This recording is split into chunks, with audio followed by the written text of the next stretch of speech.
જેમાં મિત્રો આરામમાં સ્વાગત છે તમારું ગુજરાતી ઇન્વેસ્ટર ચેનલની અંદર. માર્કેટની અંદર જ્યારે કોઈ લાર્જ કેપ લેવલની કંપની અને એ કંપનીની અંદર એકાએક 20% સર્કિટ જ્યારે રિઝલ્ટ આવ્યા પછીનું રિએક્શન અને ફરી એક બીજા દિવસે જ્યારે કે આજના દિવસે શુક્રવારના રોજ 2% ઘટાડા સાથે એ કંપની બંધ થયેલી, જે અગાઉ તમે આ વિડીયોને આવ્યા પહેલાં જે થંબનેલ ઉપર જોવા મળેલું કેન્સ ટેકનોલોજી એ કંપની ઉપર વાત કરી છે. આ કંપનીની થોડી એવી માહિતી આપણે એના આગળ એના કોન્કોલ એટલે કે મેનેજમેન્ટ દ્વારા જે જણાવવામાં આવ્યું છે એના ઉપર વાત અને એના કંપનીના બિઝનેસ વિશે થોડી એવી સમજીએ તો આ કંપની મેઇન અત્યારે એટલા માટે હાઇલાઇટ થતી એવી છે એટલા માટે કારણ કે આ કંપની પીસીબી મેન્યુફેક્ચરિંગ કરી રહી છે. પીસીબી એટલે કે પ્રિન્ટેડ સર્કિટ બોર્ડ, કે જે બોર્ડ ઉપર લગાવવામાં આવતી ગ્રીન કલરની એક પીસીબી, કે એનું આ પ્રોડક્શન ચેન્નઈની અંદર એની ફેસિલિટી ઊભી થઈ રહી છે કે આવનારા સમયની અંદર કંપની આ ક્ષેત્રમાં કામ કરવામાં કરી રહી છે.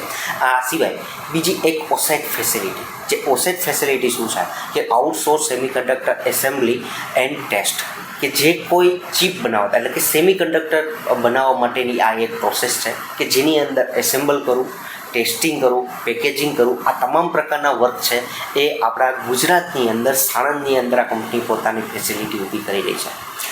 આ કંપની જે ક્ષેત્રની અંદર જાણીતી છે એ ક્ષેત્રની અંદર સારું એવું કામ કરી શકે એવી આશાએ દરેક ઇન્વેસ્ટરોએ આ કંપનીની અંદર રોકાણ કરેલું છે. ભૂતકાળની અંદર બનેલી ઘટનાની અંદર થોડી એવી ધ્યાન દોરીએ તો ભૂતકાળની અંદર એક આવેલા રિઝલ્ટની અંદર પણ આ કંપનીની અંદર ઘણા એવા બેલેન્સ શીટની અંદર ફેરફાર જોવા મળેલા કે જેને લીધે સારી એવી એજન્સીઓ દ્વારા પણ આ કંપનીની અંદર એના ટાર્ગેટ પણ ઘટાડેલા હતા, કે ટાર્ગેટ ઘટાડેલા અને શેરની અંદર એક મહિનાની અંદર 35% ઘટાડો પણ જોવા મળ્યો હતો. ત્યાર પછી સારો એવો આશાએ આ કંપનીના શેરની અંદર રિકવરી પણ જોવા મળી, ફરી 2 દિવસની અંદર 22% ઘટાડો જોવા મળ્યો છે. આ એક પૂર્વ કારણે આપણે એક ચેક કરીએ. હવે હાલની દ્રષ્ટિએ આ કંપનીનું રિઝલ્ટ એક ઘણું એવું નેગેટિવ જોવા મળ્યું છે. આ સિવાય બીજી વસ્તુ મેનેજમેન્ટ દ્વારા ક્યાં એના કારણો દર્શાવ્યા છે એના ઉપર આપણે ધ્યાન દોરીએ કે જે મેનેજમેન્ટનું એમના શું કહેવું છે. તો સૌપ્રથમ એ વસ્તુ જાણીએ કે રેવન્યુની અંદર આ કંપની ફાઇનાન્શિયલ 2026ની અંદર એનો 4500નો ટાર્ગેટ ધારી રહી હતી, કે જે 4500નો ટાર્ગેટ એ Q3 2026ની અંદર 4500નો આપેલા ટાર્ગેટની અંદર ઘટાડીને 4000 કરોડનો કરેલો હતો. ત્યારબાદ આનો આ જ રેવન્યુ હાલમાં આ જ Q4 2026ની અંદર જે 4000 કરોડનો જોવા મળ્યો છે, માફ કરજો 3600 કરોડનો જોવા મળ્યો છે, જે ઘણો એવો એમના જણાવ્યા અનુસાર કરતાં ઘણો એવો ઘટેલો જોવા મળ્યો છે. આ સિવાય બીજી એવું ફેસિલિટી આ કંપની પૂરી પાડે છે કે જે લાર્જ ટુ વ્હીલર છે, કે જે EV OEM ક્ષેત્રના પ્રોડક્શન ઉપર આ કંપની પણ કામ કરે છે, કે જેની અંદર પોતાના પ્રોડક્શનની અંદર જ્યારે પોતે કંપની 90%નો ઘટાડો સાથે દર્શાવતું હોય રિઝલ્ટ, તો પ્રોડક્શન કટનું જણાવવામાં આવે, આ પણ એક વસ્તુ બીજી નેગેટિવ જોવા મળી છે. ત્યાર પછીની વાત કરીએ તો આ કંપનીની અંદર એક મોટો ધંધો કે જે 30%નો રેવન્યુ છે એનો સ્માર્ટ મીટરમાંથી આવે છે, કે જે સ્માર્ટ મીટર બનાવતી ઘણી કંપનીઓ છે, પણ આ કંપની પણ ઇન્ડિયાની અંદર સારું એવું ગવર્મેન્ટના પ્રોજેક્ટની અંદર આ કંપની કામ કરી રહી હતી, કે જેની અંદર 2 એવા મોટા બિલ કે જેને ડીલે થયેલા છે, કે ગવર્મેન્ટ દ્વારા જે કંઈ મોટા બિલ હતા આવવાના હતા એ ડીલે થયેલા છે, કે એનું પેમેન્ટ છે એ ડીલે થયું છે, જેથી કરીને એની અસર એના બેલેન્સ શીટ ઉપર એટલે કે ઓપરેટિંગ કેશ ફ્લો ઉપર જોવા મળે, જે અગાઉ પણ એને આવેલા Q2ના રિઝલ્ટની અંદર જણાવ્યા અનુસાર કે આ ઓપરેટિંગ કેશ ફ્લો છે એનો પોઝિટિવ જોવા મળશે. હવે એક વસ્તુ બીજી આપણને એક વિચાર આવે કે ઓપરેટિંગ કેશ ફ્લો શું છે, તો ઓપરેટિંગ કેશ ફ્લો એટલે કે મેઇન જે બિઝનેસ છે એના ઉપર જે મળતો ચોખ્ખો નફો 1 લાખનો ધંધો થયેલો છે તો 70,000નો ખર્ચો થયો છે અને 30,000નો એનો પ્રોફિટ છે, તો એ 30,000નો આપણે એને પ્રોફિટ ગણવામાં કે જે પોઝિટિવ જોવા મળતો હોય. આ સિવાયના જે કેશ ફ્લો છે એ ઇન્સેટિવ કેશ ફ્લો પણ જોવા મળતા હોય. કોઈ પણ પ્રકારનું ઇન્વેસ્ટમેન્ટ કરવું હોય, કોઈ પણ અસેટ ખરીદી હોય, એને વેચાણ કર્યું હોય તો એને ઇન્સેટિવ પ્રકારના કેશ ફ્લો કહેવામાં આવે છે. આ સિવાય બીજા કે ફાઇનાન્શિયલ કેશ ફ્લો, કે જે કોઈ પણ પ્રકારના શેર, ડિવિડન્ડ, આ સિવાય બીજું લોન દ્વારા પણ એ કંપનીને ફાયદો થયો હોય તો આ એક ફાઇનાન્શિયલ કેશ ફ્લો ગણવામાં આવે છે. આ સિવાય આગળ એવી વસ્તુની વાત કરી તો જો કંપની પોતે જાણતી હતી કે એનો ઓપરેટિંગ કેશ ફ્લો છે એ નેગેટિવ થઈ શકે એમ છે, તો એને ટાર્ગેટ શા માટે પોઝિટિવ આવશે એવો આપેલો હતો. આ વસ્તુ પણ બીજી એક નેગેટિવ જોવા મળી હતી. આ એક વધારે પડતું એના માટે આ નેગેટિવ સાબિત થયું હતું.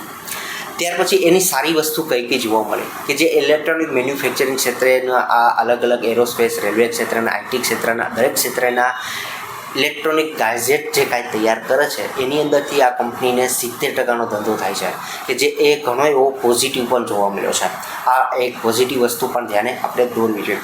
ત્યાર પછી બીજી વસ્તુ કે આ કંપનીની એ જોવા મળી હતી કે આવનારા સમયની અંદર એટલે નેક્સ્ટ 3 વર્ષની અંદર, નેક્સ્ટ 2027ની અંદર, માફ કરજો મિત્રો, ફાઇનાન્શિયલ 2027માં નેક્સ્ટ 3 ક્વાર્ટરની અંદર ઓપરેટિંગ કેશ ફ્લો ફરી એનો પોઝિટિવ જોવા મળશે એવું ગાઈડલાઇન એને જોવા મળે છે. ત્યાર પછી બીજું કે ઓસેટ ફેસિલિટી, જેમ આપણે અગાઉ વિડીયોની અંદર શરૂઆતની અંદર વાત કરી કે એનો રેવન્યુની અંદર 2500 કરોડનો જમ્પ જોવા મળશે, કે જેની અંદર ફાઇનાન્શિયલ 2027ની અંદર આ કંપની છે ઘણી એવી પોઝિટિવ માની રહી છે, કે જેની અંદર એના P&Lમાં એટલે કે પ્રોફિટ લોસની બેલેન્સ શીટની અંદર એની પણ અસર જોવા મળશે. કે જે આ ફેસિલિટી અત્યારે હાલમાં જે પ્રિન્ટેડ PCBની ફેસિલિટી ચેન્નઈમાં ચાલી રહી છે અને સાથે ઓસેટ ફેસિલિટી આપણા ગુજરાત સાણંદમાં ચાલી રહી છે, આનો ધંધો છે એ શરૂ પણ થઈ શકે. ઓલરેડી ન્યૂઝની અંદર પણ આપણે અગાઉ જોવા મળેલું હતું. જો તમે રેગ્યુલર આને જોતા હોય, એના ન્યૂઝ અપડેટ જોતા હોય તો આ કંપનીની પાસે 2 કસ્ટમર સેમિકન્ડક્ટર ક્ષેત્રના ઓલરેડી છે.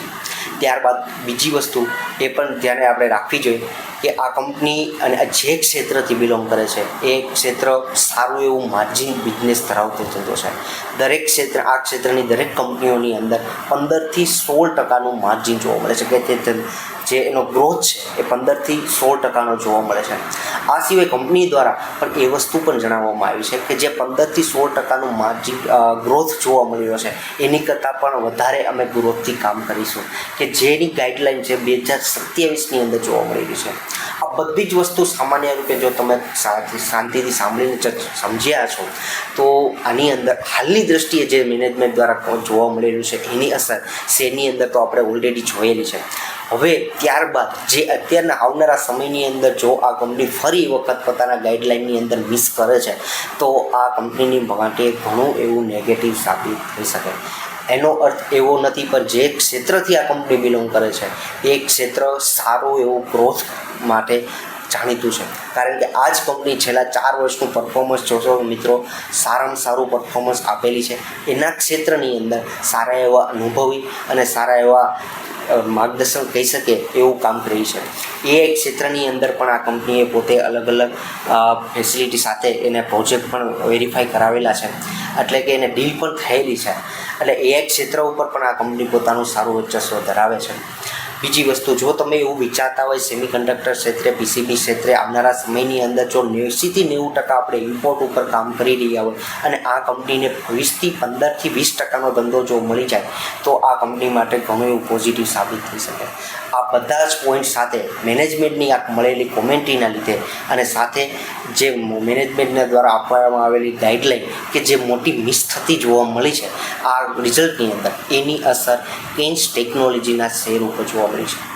વિડીયોના અંત સુધી બન્યા રહ્યો છો. ખૂબ ખૂબ આભાર કે જે એક રિઝલ્ટની ઉપર રિએક્શન, જે કોલ ઉપર મેનેજમેન્ટનું શું કહેવું છે એના ઉપર આપણે ચર્ચા કરી. લાંબા ગાળા માટે વિચારતા હોય કેન્સ ટેકનોલોજી કે જે વોચ લિસ્ટમાં રાખવા જેવી કંપની છે, કારણ કે ઇન્ડિયાની અંદર ઇમ્પોર્ટ ઉપર જ આપણું કામ થઈ રહ્યું હોય ત્યારે આ કંપનીને ડાયરેક્ટલી બિઝનેસ મળી શકે એની પૂરી શક્યતા છે.